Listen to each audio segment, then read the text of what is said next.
The Gospel is Matthew 12:46 through 13:3.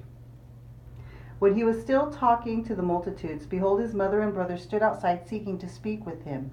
Then one said to him, Look, your mother and your brothers are standing outside seeking to speak with you. But he answered and said to the one who told him, Who is my mother and are my brothers?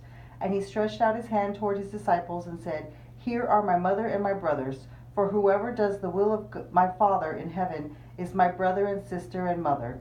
On the same day Jesus went out to the house and sat by the sea, and great multitudes were gathered together to him, so that he got into a boat and sat, and the whole multitude stood on the shore. Then he spoke many things to them in parables, saying, Behold, the sower went out to sow.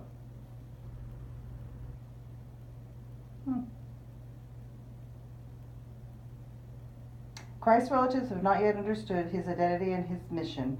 He points to a spiritual family based on obedience to the will of my Father. In Jewish usage, brother can indicate any number of relations. Abraham called his nephew Lot brother. Boaz spoke of his cousin Elimelech as his brother, and Joab called his cousin Amasa brother. Christ himself has no blood brothers, for Mary had but one son, Jesus. The brothers mentioned here were either stepbrothers, sons of Joseph by a previous marriage, or cousins. Indeed, Jesus commits his mother to the care of John at the cross, which would have been unthinkable if Mary had had other children to care for her.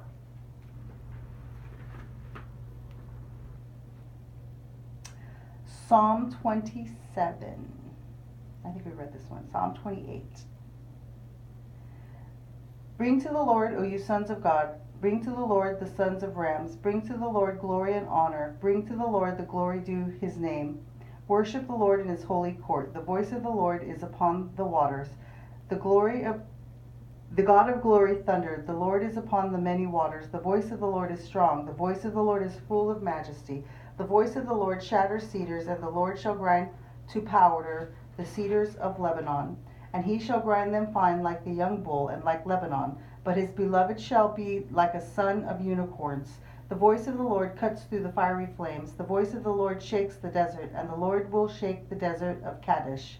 The voice of the Lord causes deer to calve, and uncovers the thickets. And in his temple everyone speaks of his glory. The Lord shall dwell in the deluge, and the Lord shall sit as king forever. The Lord will give strength to his people. The Lord will bless his people with peace. Psalm 27. To you, O Lord, I cry. O my God, may you not pass over me in silence. May you never be silent to me, else I would become like those who go down into the pit. Hear the voice of my supplication when I pray to you, and when I lift up my hands towards your holy temple. May you not associate my soul with sinners, nor destroy me with the works of injustice, who speak peace with their neighbor, but evil is in their hearts. Give them according to their works, according to the wickedness of their pursuits. Give them according to the works of their hands.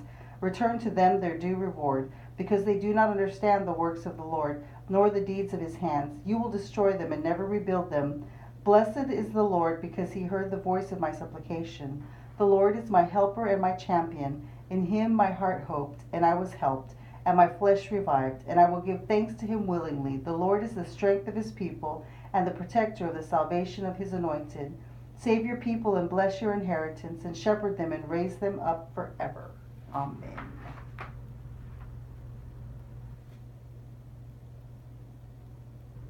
Wisdom of Sirach.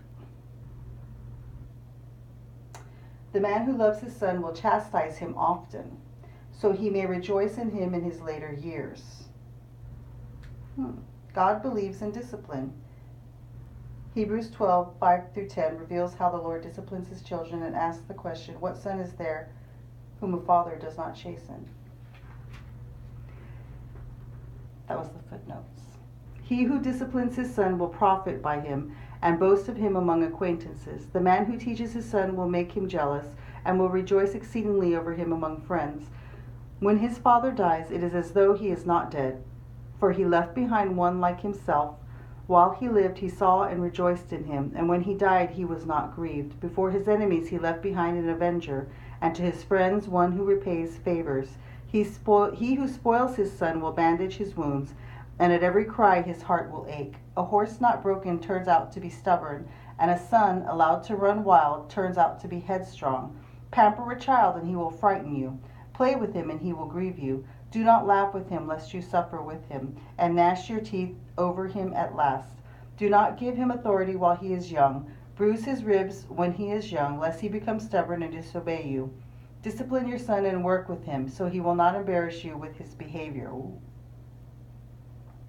A poor man with good health is better off than a rich man afflicted in his body. Health and vigor are better than all gold, and a strong body than incense and wealth.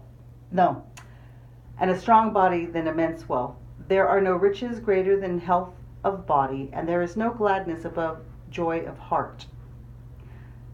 Death is better than a wretched life, and eternal rest is better than chronic sickness. Good things set out before a closed mouth are like offerings of food put on a grave. What use is an offering of fruit to an idol, for it can neither eat nor smell? So is a man afflicted by the Lord. He sees with his eyes and groans like a eunuch embracing a virgin.